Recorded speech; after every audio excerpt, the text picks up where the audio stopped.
నా బల్పం కొట్టేస్తారో దొంగ పడవా నీతో ఖర్చు. నీ బలపమేంటి, నేను కొట్టేయటమేంటి? అసలు నువ్వు నా పెళ్ళానివేనా? చిచి మిమ్మల్ని కాదండి, ఆ. నేను 1వ తరగతి చదివేటప్పుడు ఆ.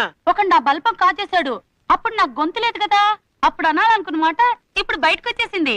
అంటే ప్రెజెంట్ వాగుడే కాకుండా ఫ్లాష్ బ్యాక్ లో గుర్తొచ్చిన వాగుడు కూడా నా మీదనే ప్రయోగిస్తున్నావు అన్నమాట. అమ్మ ఆ? అత్త ఆ? లాలి ఆ? కప్పుతోరా ఆ? కప్పుతో. ఓహో, ఈ ఏజ్ నుంచి ఈ ఏజ్కి వెళ్ళిపోయావు అన్నమాట. ఓసై లిల్లీ, ఆ. ఉప్పులకు పాడుకుందావా? ముప్పులకు పాడుకోవడం ఏంటి? మీ ఫ్యామిలీలో ఇంత చిత్ర విచిత్రమైన ధోరణులు ఉన్నాయా? గోపి, నిన్ను గాఢంగా ప్రేమిస్తున్నాను. గోపియా? గోపియా వాడెవడే? నేను టీనేజ్ లో ఉండగా ఆ. మా పక్కింట్లో ఉండేవాడు. ఆ. చాలా అందగాడు. అతన్ని ప్రేమించాను, ఆరాధించాను. అతనితో అప్పట్లో అనాలనుకున్న మాటలు అనలేకపోయాను.